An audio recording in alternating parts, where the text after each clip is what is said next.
Madam President, as you know, Gloucester has had more than its share of literary lions, from Kipling and Longfellow to the modern day with Sebastian Junger and Joe Garland. We have nurtured and brought forth the best of America's literary lights. But in the poetry of the 20th century, two men long associated with Gloucester were particularly noted, and I thought it well that we should recognize their contribution, particularly on the centenary year of the birth of the poet Charles Olson, who, as you know, was not a son of Gloucester, but derived and gave back much to this city. Vincent Ferrini found his inspiration in the grittiness of work and life along the waterfront, in the interplay of forces between workers and bosses, and the trials and pleasures of work, and later a kind of spirituality born of his experience as a frame-maker poet. Olson came here first to visit Vincent Ferrini, but was soon smitten by the place.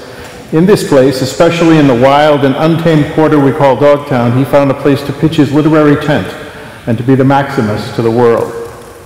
Both of these men graced Gloucester in the 20th century, and they were Gloucester's gifts to our nation and the world.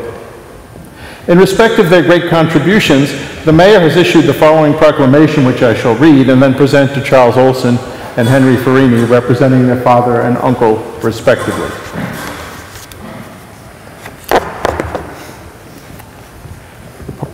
The proclamation is from the office of the mayor, and it says, whereas the late poets Vincent Ferrini and Charles Olson were renowned among the American poets of the 20th century, and whereas both poets spent much of their creative life in Gloucester, describing it in profound poetry, bringing fame and honor to the city and drawing upon it for their inspiration, and whereas this marks the 100th anniversary of Olson's birth, whose Maximus poems are considered a monumental work of epic poetry, and whereas Ferrini's chronicling of the lives of the ordinary working people from which he descended and the invisible ties that bind all people together caused many to describe him as the conscience of Gloucester, and whereas both Olson and Ferrini served as inspiration and mentors for generations of writers and poets who have since come to our city, and whereas Ferrini's former frame shop at 126 East Main Street has become the Gloucester Writers Center Incorporated, carrying on the social, political, educational, and literary traditions that he and Olson embodied.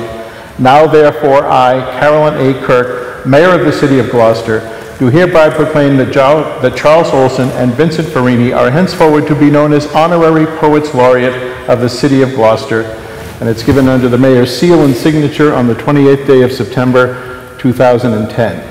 Thank you, Charles, and for you. Well, thank you very much. With your kind permission, Madam President, Henry Ferrini has asked if he could read a brief poem written by his uncle. It's very short. I know you guys have a lot of work to do tonight. 16 lines. But Vincent, this is in a chapter of one of his books called The Community of Self, called City Hall. And poetry is sometimes known as news, but this will be old news to everybody sitting up here.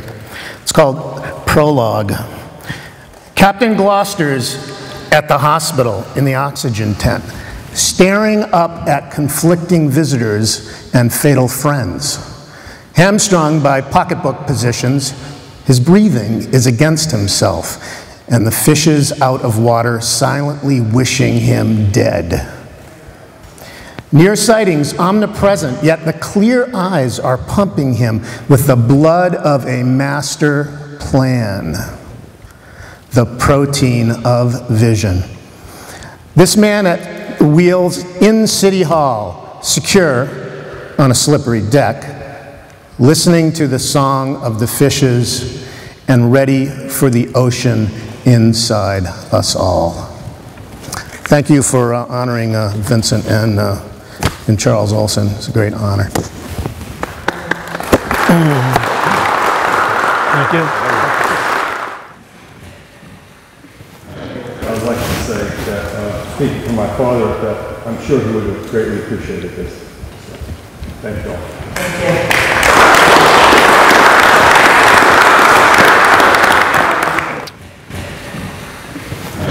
Please introduce yourself to the folks that don't know. My name is Rufus Collinson, and I'm humbled to say that I am Laureate. I have been immersed in Olson and Ferrini, just educating myself, and I'm very aware of their friendship and how they're celebrating with each other somewhere there.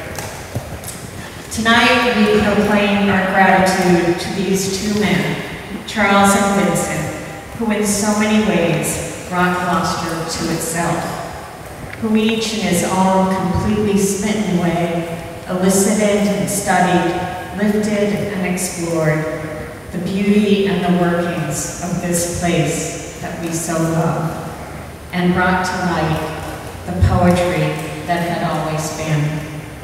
Tonight, we honor these two poets of life for life.